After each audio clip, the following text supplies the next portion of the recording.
All right, ready to dive into some seriously fascinating philosophy today. We're going deep, deep into the mind of Baruch Spinoza, Ah, the Spinoza. 17th century thinker, but his ideas about human psychology still so relevant today, Yeah. especially for, well, anyone who loves a good philosophy deep dive. What's really remarkable about Spinoza is, well, he approached human psychology from a completely different perspective.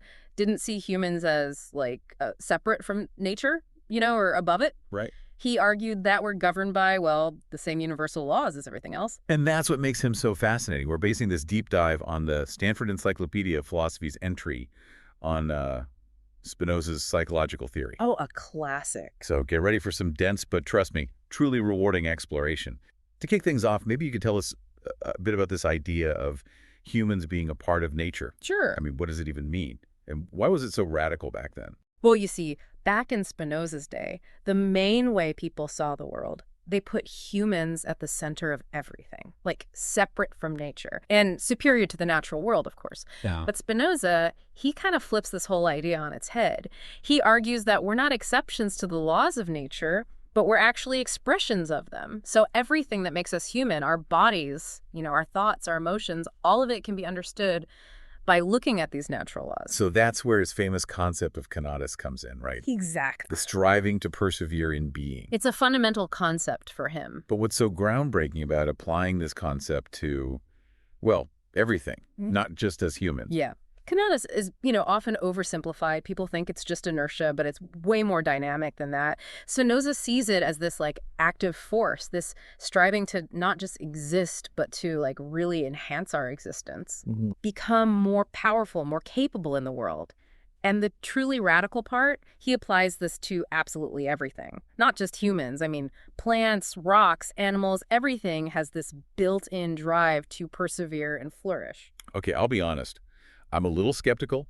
I mean, how can a principle, one usually used to describe physical objects, explain something as complex as the human mind? Right. It does seem a bit counterintuitive, doesn't it? Applying, something like inertia to something as dynamic and complex as the human mind. But that's where Spinoza's genius really shines. Okay. He argues that our minds, all our thoughts, all our emotions, they're all expressions of this underlying striving, this conatus. So it's not just that our bodies are striving, but our minds are too. Exactly. They're not separate from our physical being, but they emerge from it, you see. So he's basically suggesting that our mental and emotional lives are deeply intertwined with our physical existence. And it's all driven by this fundamental striving to what?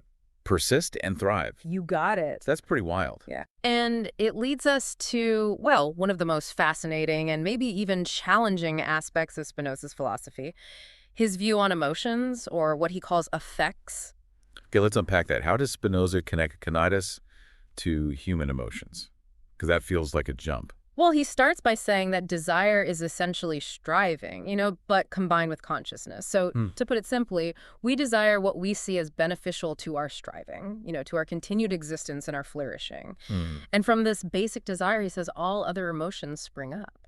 So our emotions aren't just these random feelings, but are deeply tied to this drive to, well, survive and become more powerful. Exactly. But how do we explain all the different emotions we experience? I mean, love, hate, joy, sadness, anger, they all feel so unique. Yeah. How can they all come from the same place? Well, that's where Spinoza brings in his idea of joy and sadness. He sees these two as the most basic effects, the building blocks, you could say, for all the other emotions.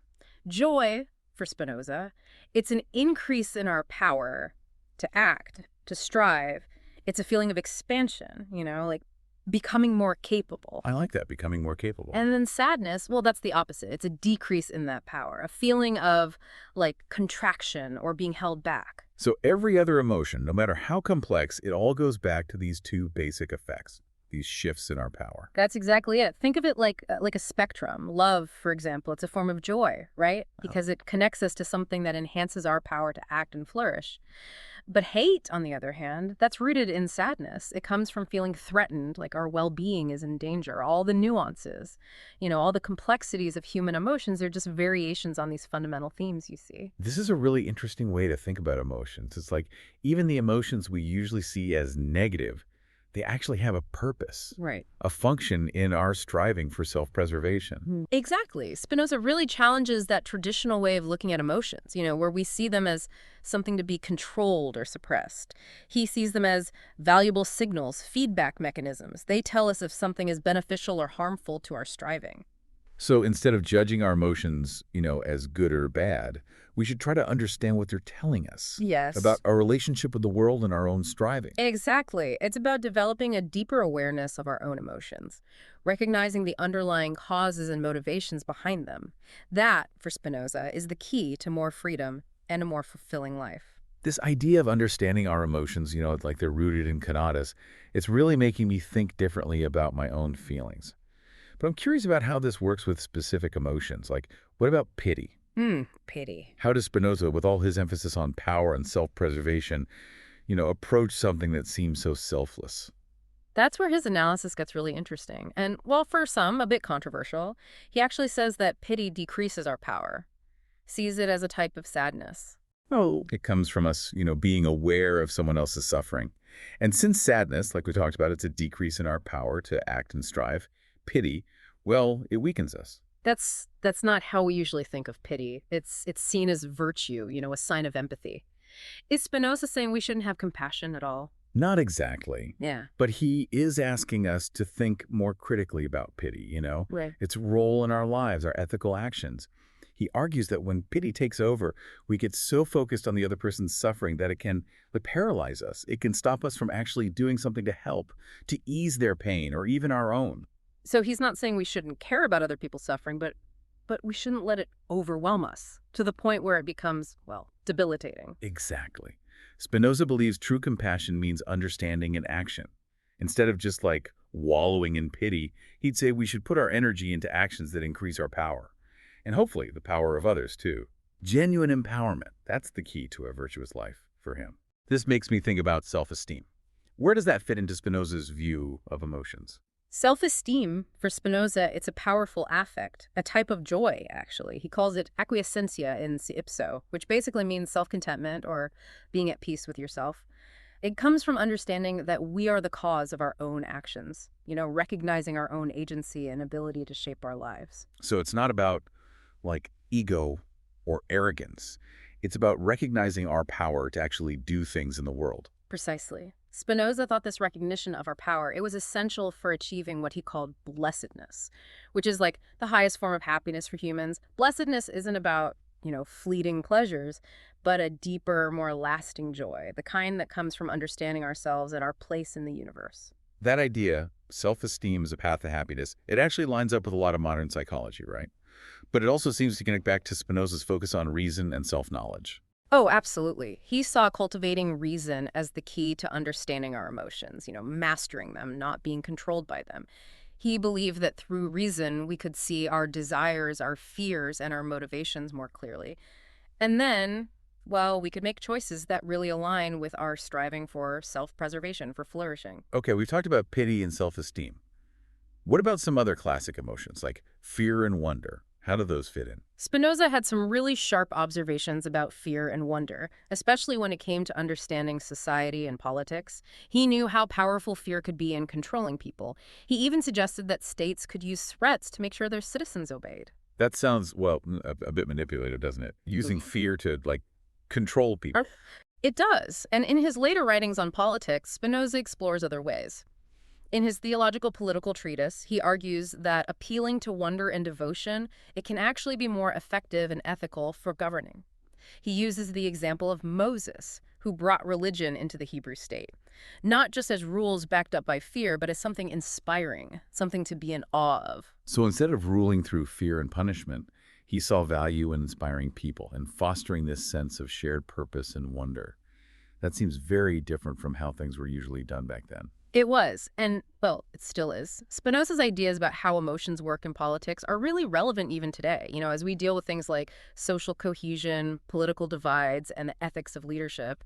He reminds us that emotions are powerful. They can be used for good or bad, and that cultivating positive emotions like joy, wonder, and a sense of belonging, that's crucial for building a just and flourishing society. That makes me think of another important distinction Spinoza makes, right?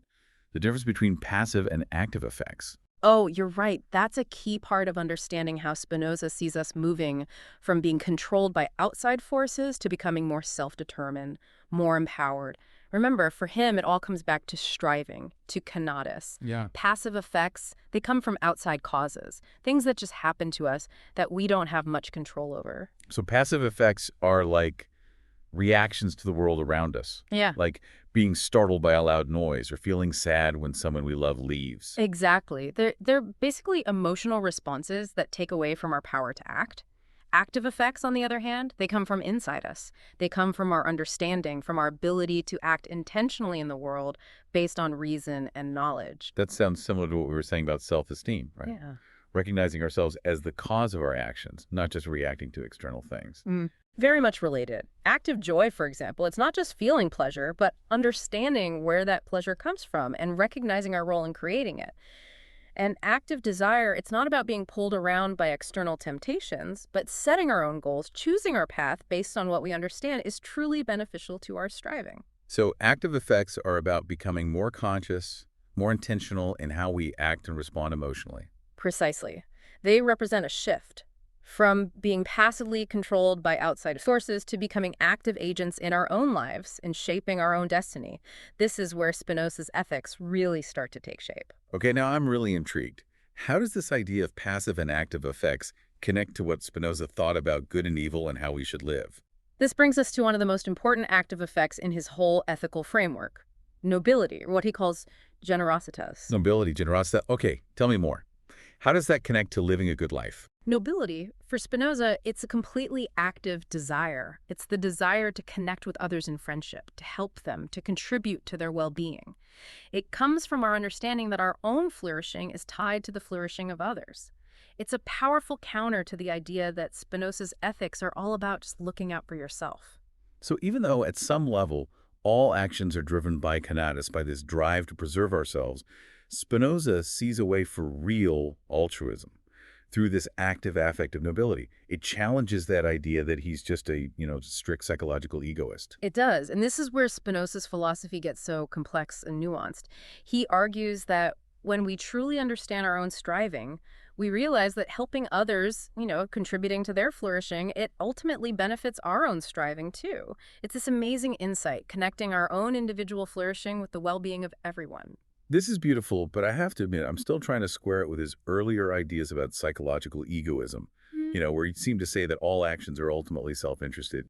You've hit on one of the most challenging, most debated parts of Spinoza's whole philosophy. It's the question that still fascinates and perplexes scholars even today. How can we reconcile this idea that all actions are driven by Conatus with the possibility of true altruism and ethical behavior that goes beyond self-interest? To really answer that, we need to go deeper into his ideas about good and evil, to see how he navigates this apparent contradiction. This is getting really deep. I'm eager to hear how he resolves this tension between self-preservation and ethical action. Let's dive into good and evil and see where it takes us. Okay, so we've been on this incredible journey through Spinoza's ideas, Conatus, emotions, and this whole idea that we're fundamentally part of nature. But now, let's tackle maybe the biggest philosophical question there is, good and evil. How does Spinoza define these concepts, especially with all his focus on self-preservation and this drive to persevere? Well, this is where Spinoza really throws a wrench in the works, challenges traditional ideas about morality. He says good and evil aren't like objective qualities, things that are just inherently good or evil. He calls them modes of thinking, which means they're labels we put on things based on, you guessed it, our own desires and striving. So what's good for one person might be evil for someone else, and something else might not even matter to another person. It's all relative. So he's saying good and evil aren't absolute. It all comes down to the individual's perspective on what they want. Yeah, I could see how that would ruffle some feathers. It definitely pushes back against those traditional moral frameworks, the ones that rely on these fixed ideas of right and wrong. So Spinoza says we don't desire something because it's good. We call it good because we desire it. So our ideas of good and evil, they come from our own nature, from that drive for self-preservation and flourishing. What we see as good is just what we think will help us keep going, help us thrive. Okay, so I think I'm starting to get it. So like someone who really values wealth and power, they would see those things as good. But someone else who prioritizes knowledge and understanding, they might see those as the ultimate good. Exactly. Spinoza says each thing as far as it can by its own power, strives to persevere in its being. A greedy person, well, they'd say having lots of money is the best thing and being poor is the worst. An ambitious person, they want nothing more than respect and they fear nothing more than shame. These judgments, they come from their own individual nature and what they think will help them in their own striving. This makes sense, but it brings up a big question. If good and evil are so subjective, just based on what we personally desire, doesn't that make Spinoza's whole ethical system kind of self-centered? Is there no room for thinking about others, for altruism, in his view? That's the question, isn't it? And it's one Spinoza tackles head on. He ties the idea of good to what benefits us individually, sure. But he also brings in another important concept to help bridge this gap, and that's perfection. This is where things get even more interesting. Okay, tell me more about Spinozan perfection. How does that connect to his ideas about good and evil? For Spinoza, perfection isn't about some external standard of goodness, some perfect ideal. It's about reaching our full potential to act and exist. It's about understanding and realizing our capabilities as human beings, living in accordance with our nature. So it's not about fitting in to some external moral code, Yeah. but about becoming the best version of ourselves, like the fullest expression of our striving. Exactly. And here's the key connection. Joy, remember, that's an increase in our power to strive. It's also a movement toward greater perfection. So when we experience joy, we're realizing our potential, becoming more fully ourselves. I see. So what's good for us, what makes us happy and helps us thrive is also what makes us more perfect. It's about aligning our own personal desires with our striving for greater understanding and fulfillment. You got it. And remember, for Spinoza, we're not isolated individuals. We're part of nature, connected to everything. So our own individual perfection is linked to the perfection of the whole. And that's where that idea of nobility comes back in, Yeah. right? The desire to connect with others, to contribute to their well-being. That's also part of our striving for perfection. Exactly.